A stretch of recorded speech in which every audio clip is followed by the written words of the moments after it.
بسم اللہ الرحمن الرحیم اللہم صلی علی محمد وعلی آل محمد۔ علی بھائی، آج کا پہلا سوال ہے، دین اسلام میں عید کی قربانی کے پیچھے کیا حکمت پوشیدہ ہے اور اسے سنت ابراہیمی علیہ السلام کیوں کہا جاتا ہے؟ دیکھیں جی، یہ جو عید قربان کی قربانی ہے، یہ حضرت ابراہیم علیہ السلام کی یادوں میں سے ایک یاد ہے جو اللہ تعالیٰ نے قیامت تک کے لیے انسانیت میں باقی رکھی ہے۔ قرآن حکیم میں اس کی تفصیلات موجود ہیں، ان کو ڈسکس کرنے سے پہلے ایک میں کرامت عرض کر دوں۔ ہماری آج کی یہ مجلس جو ہے نا، یہ 124 نمبر مجلس ہے، اور یہ اچانک ہی ڈیسائیڈ کیا کہ اب چونکہ قربانی کا مہینہ شروع ہونے والا ہے، ذی قعدہ کا آخری عشرہ چل رہا ہے، اور اس کے فوراً بعد ذو الحجہ 1441 ہجری شروع ہو جائے گا۔ آج کی ہماری یہ اسٹوڈیو ریکارڈنگ 19 جولائی 2020 کی ہے، تو آلموسٹ یہ 21 جولائی کو امید ہے کہ یہ ذو الحجہ کا مہینہ شروع ہو جائے گا۔ تو یہ اچانک سب کچھ ہوا، اور پھر ہم نے پچھلے ہی ویک میں یہ فلوٹ کر دیا اپنے واٹس ایپ گروپس میں کہ پوری دنیا سے سوالات کلیکٹ کیے جائیں تاکہ کوئی سوال باقی نہ رہے۔ یہ 50 کے قریب سوالات ہم نے اکٹھے کیے، تو میرے دل میں ایک قلق تھا کہ کاش یہ 125 نمبر مجلس ہوتی، کیونکہ یہ ہماری اسپیشل مجلس ہے، 124 نہ ہوتی۔ پھر میرے دماغ میں ایک بات آئی کہ میں قرآن حکیم میں کوئی صورت ایسی کھولوں جس میں 124 نمبر آیت مجھے ایسی ملے جس کا تعلق ڈائریکٹلی ابراہیم علیہ السلام کے ساتھ ہو، اگر ڈائریکٹ نہ بھی تو انڈائریکٹلی ہو۔ تو یہ اللہ کی طرف سے کرامت ہوئی کہ سورۃ البقرہ جب میں نے کھولی نا، تو اس کی آیت نمبر 124، اور ہماری آج کی مجلس بھی مجلس نمبر 124، وہ اسپیسیفکلی ابراہیم علیہ السلام کی ساری قربانیوں کو ایک جگہ پہ اللہ تعالیٰ نے ڈسکس کیا ہے۔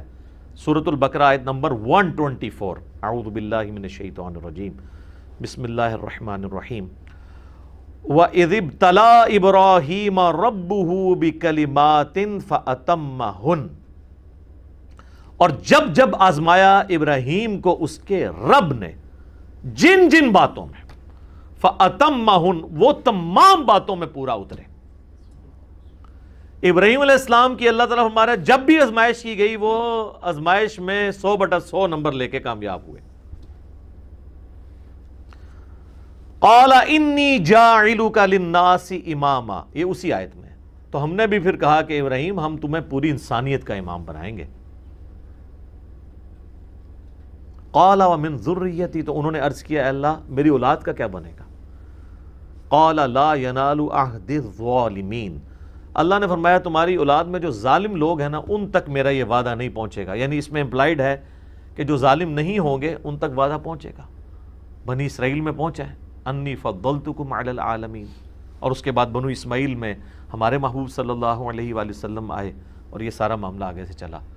ہم یہ کہتے ہیں ہم دین ابراہیمی کے اوپر ہیں۔ نبی علیہ السلام کو جس دین کی پیروی کا حکم دیا گیا وہ دین ابراہیمی ہے۔ ملت ابیکم ابراہیم وسماکم المسلمین من قبل وفی ھذا، پیروی کرو ابراہیم علیہ السلام کی ملت کی جس نے تم سے پہلے ہی تمہارا نام مسلم رکھ دیا تھا، اور اللہ نے بھی اس قرآن کے اندر تمہارا نام مسلم رکھا ہے۔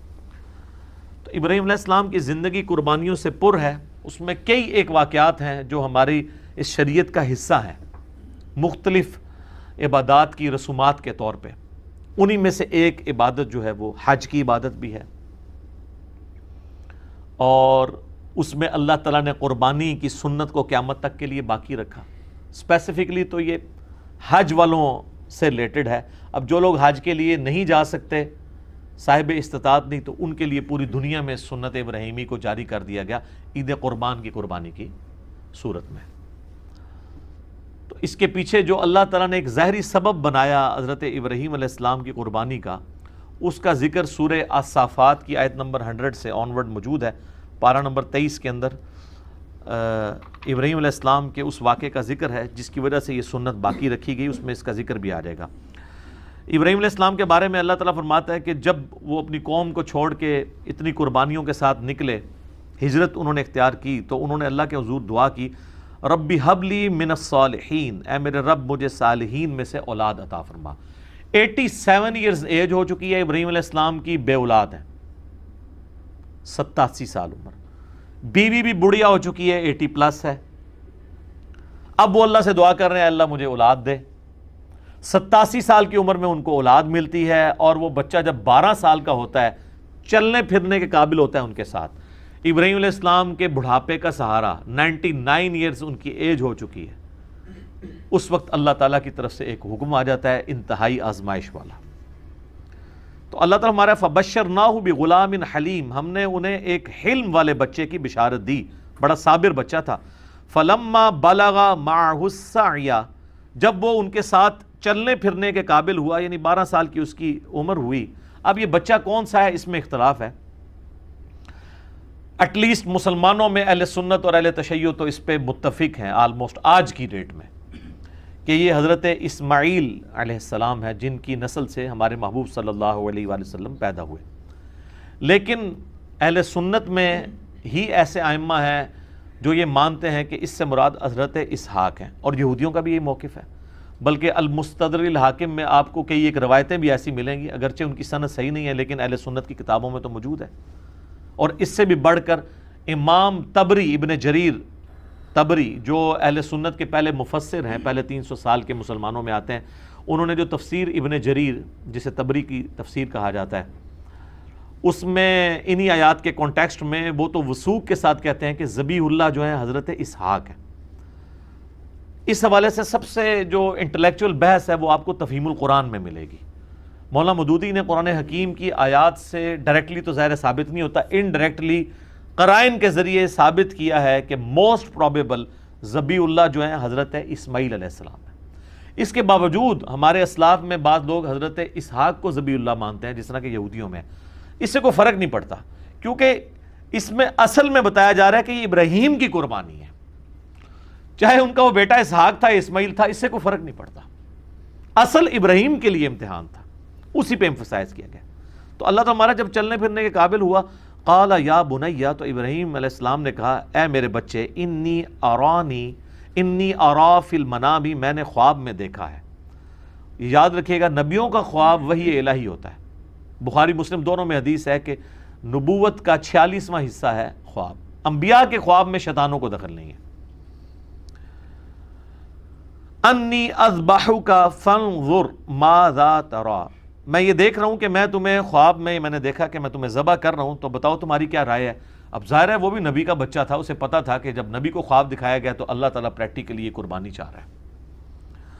ظاہر ہے کہ اب وہ اس ماں کی اولاد ہے کہ جس کو بیابان میں سورہ ابراہیم میں آتا ہے کہ حضرت ابراہیم علیہ السلام ایک بالکل بیابان جگہ میں مکے کے اندر چھوڑ کے چلے گئے اللہ تعالیٰ کے توکل کے اوپر۔ قال یا ابت افعل، انہوں نے کہا اے میرے ابا جان کر گزریے، ما تؤمر، جس کا اللہ نے آپ کو حکم دیا۔ ستجدونی انشاءاللہ من الصابرین، انشاءاللہ آپ مجھے صابروں میں پائیں گے، آپ کو جو آپ کے رب کا حکم ہے وہ کر گزرے۔ اللہ اکبر۔ فلما اسلما وتلہ للجبین، جب ان دونوں نے سر تسلیم خم کیا۔ اچھا اللہ تعالیٰ اب دونوں کا ذکر کر رہا ہے، یعنی حضرت ابراہیم بھی اور ان کا بچہ بھی، اسماعیل ہوں یا اسحاق کوئی بھی، دونوں نے اللہ کے حضور سر تسلیم خم کیا۔ وَتَلَّهُ لِلْجَبِينَ، اور ماتھے کے بل لٹا دیا حضرت ابراہیم نے اپنے بچے کو۔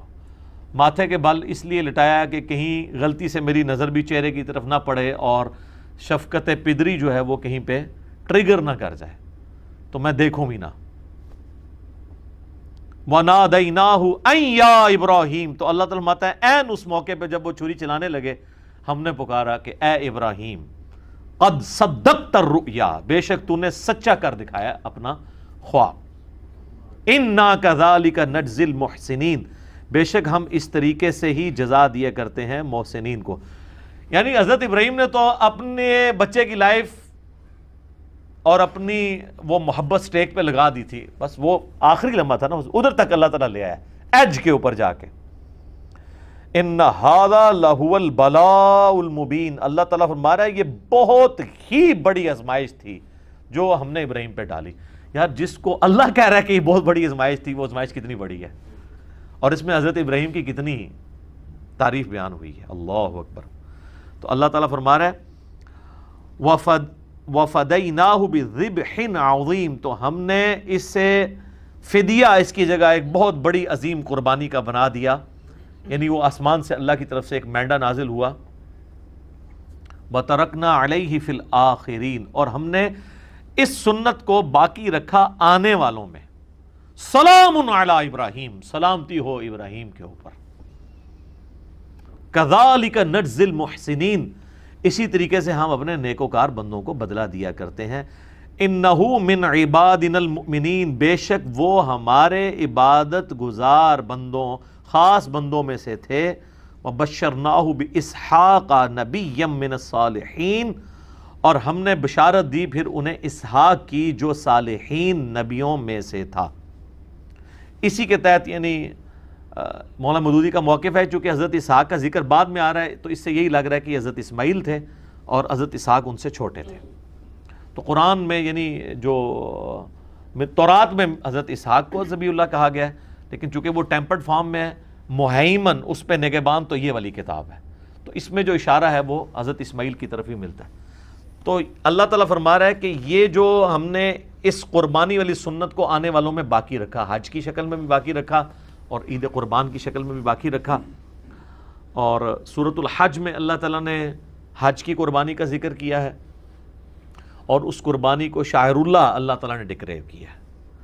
اور یہ والی جو ہم جس قربانی عام جو عید قربان کا ذکر کر رہے ہیں، یہ بھی اس پہ تو پوری صورت ہے، انا اعطیناک الکوثر فصل لربک وانحر، اپنے رب کا نام لے کر قربانی کرو اور نحر کرو۔ تو یہ حضرت ابراہیم علیہ السلام کی یادیں ہیں جی، جو اس امت میں باقی ہیں سنت ابراہیمی کی شکل میں۔ لیکن اس میں اللہ تعالیٰ نے ایک بات کلیئر کٹ فرما دی، سورۃ الحج میں قربانی کا ذکر آیا تو اللہ تعالیٰ نے فرمایا کہ اللہ تعالیٰ کو نہ تو تمہاری ان قربانیوں کا خون پہنچتا ہے، نہ ہی ان قربانیوں کا گوشت پہنچتا ہے، بلکہ اللہ تمہارے دلوں کے تقوی کو چیک کرتا ہے۔ اسی کو سپورٹیو و صحیح مسلم کی حدیث ہے کہ اللہ تعالیٰ تمہاری شکلوں اور مال کو نہیں دیکھتا، دلوں اور اعمال کو دیکھتا ہے، کہ کس نے اللہ تعالیٰ کے لیے کمٹمنٹ شو کی ہے، اس کا اخلاص اللہ کے لیے کتنا ہے۔ تو اس حوالے سے ایک آخری بات میں کر دوں، پھر انشاءاللہ اگلے سوالات کی طرف چلتے ہیں، کہ حضرت ابراہیم علیہ السلام کی شخصیت وہ شخصیت ہے کہ ہمارے نبی کو ان کی پیروی کا حکم دیا گیا قرآن میں کئی جگہ پہ۔ سورۃ الانعام کے اندر بڑی وہ وجد امیز آیات ہیں اس کے اینڈ پہ، چونکہ سورتوں کا اینڈ بڑا جاندار ہوتا ہے۔ قل اننی ہدانی ربی الی صراط مستقیم، اے نبی تم فرما دو بے شک مجھے تو میرے رب نے ہدایت کا راستہ دکھا دیا ہے، صراط مستقیم کا۔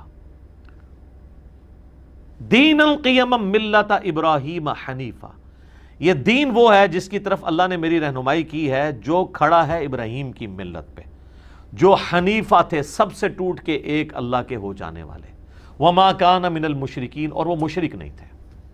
سب سے بڑی ڈگری یہ ہے قیامت والے دن، کہنے کو تو یہاں پہ لاکھوں دعوے دار ہیں ہم شرک نہیں کر رہے، لیکن خواہش نفس کو بھی شرک کہا گیا۔ افرائیت من اتخذ الہہ ہوا، نبی بھلا اس شخص کو دیکھا جس نے اپنی خواہش نفس کو اپنا رب مان لیا۔ تو اس درجے میں کہ دنیا کا کوئی گناہ بھی دیکھا جائے تو وہ کسی نہ کسی درجے میں شرک کے شجر خبیثہ کی کوئی شاخ بنتا ہے۔ تو ہر اعتبار سے ابراہیم کو اللہ تعالیٰ نے محفوظ کیا ہے اور یہ ڈگری دی ہے، وما کان من المشرکین۔ قل ان صلاتی و نسکی، اے نبی فرما دو کہ بے شک میری نماز اور میری قربانی، ومحیای و مماتی، اور میرا جینا اور میرا مرنا، للہ رب العالمین، اس اللہ کے لیے ہے جو تمام جہانوں کا پالنے والا ہے۔ وَبِذَلِكَ أُمِرْتُ لا شریک لہ، اور میں اس کے ساتھ کسی کو شریک نہیں ٹھہراتا۔ وَبِذَلِكَ أُمِرْتُ، اور مجھے اسی کا حکم ہوا ہے، وَأَنَا أَوَّلُ الْمُسْلِمِينَ، کہ سب سے پہلے میں اللہ کے حضور سر تسلیم خم کروں، سب سے پہلا مسلم میں بنوں۔ انہی آیات میں جو ہے نا، قل ان صلاتی و نسکی، بے شک میری نماز اور میری قربانی، ومحیای و مماتی، اور میری زندگی اور میری موت کس کے لیے؟ اللہ کے لیے۔ اب آپ ذرا اس کو ریلیشن شپ دیکھیں، قل ان صلاتی و نسکی، میری نماز میری قربانی، و محیایا و مماتی، میرا جینا اور میرا مرنا اللہ کے لیے۔ یہ جینے کا تعلق نماز کے ساتھ ہے۔ زندگی میں آپ نے نماز قائم رکھنی ہے تو آپ زندہ ہیں، جو بخاری مسلم میں حدیث ہے، جو اللہ کا ذکر کرتا ہے وہ زندہ ہے، جو نہیں کرتا وہ مردہ ہے۔ وَأَقِمِ الصَّلَاةَ لِذِكْرِي، میری یاد کے لیے نماز کو قائم رکھنا۔ حضرت موسیٰ کو نبی الاسلام اللہ تعالیٰ نے فرمایا تھا، جو سورہ طٰہٰ میں آتا ہے۔ تو زندگی کیا ہے؟ نماز، ان صلاتی و نسکی، اور دوسری چیز کیا تھی؟ قربانی۔ تو قربانی کا تعلق کس کے ساتھ ہے؟ موت کے ساتھ۔ ان صلاتی و نسکی و محیایا و مماتی، نماز کا تعلق حیات کے ساتھ اور قربانی کا تعلق موت کے ساتھ۔ سر یہ جو آپ جانور قربان کر رہے ہوتے ہیں نا، یہ آپ یہ کہہ رہے ہوتے ہیں کہ میں اس جانور کو قربان کر کے سنت ابراہیمی کی یاد تازہ کر رہا ہوں کہ اوریجنلی تو ہمیں اپنی اولاد کو بھی اگر قربان کرنا پڑے اللہ کے لیے تو ہم کریں گے۔ یہ جانور تو ایک سمبل کے طور پہ ہے، اور اس سے بھی بڑھ کے اگر ہمیں اپنی بھی جان دینی پڑی، کیونکہ اللہ تو ادھر اپنی جان کی بات کر رہا ہے نا، وَمَمَاتِي، میری موت اللہ کے لیے، بے شک میری نماز، میری قربانی، میرا جینا، میرا مرنا اللہ کے لیے ہے جو تمام جہانوں کا پالنے والا ہے۔ تو سر قربانی کا جو فلسفہ ہے نا، یہ بڑا، یعنی حج کا ایک ایک آپ رسم کو دیکھیں نا، جو جو اس میں رسومات ہمیں سکھائی گئی ہیں، ایک ایک جو مناسک کے اندر چیزیں آتی ہیں، وہ ہر ایک کے اندر ایک پورا فلسفہ ہے۔ سب سے بڑا تو احرام ہی دیکھ لینا جی، کفن کی علامت ہے جی، آپ نے انسلے کپڑے پہنے ہوئے ہیں، کوئی غریب ہے امیر ہے، سب کا سب ایک ہی لباس کے اندر ہے، ٹھیک ہے جی۔ تو یہ تو خیر ایک ڈیٹیل طلب ٹاپک ہے، چونکہ آج ہم قربانی کو ڈسکس کر رہے ہیں۔ تو یہ اللہ کی طرف سے ایک کرامت ہوئی ہے کہ سورۃ البقرہ کی آیت نمبر 124 کیٹاگوریکلی ابراہیم علیہ السلام کی قربانیوں کو اللہ نے انڈورس کیا ہے۔ اور آپ دیکھیں سورہ نجم میں آئے تو حضرت ابراہیم کے بارے میں وَإِبْرَاهِيمَ الَّذِي وَفَّى، ابراہیم وہ ہے جو وفا کرنے والا ہے اپنے رب کے ساتھ۔ ابراہیم اللہ کے ساتھ وفا کرنے والا۔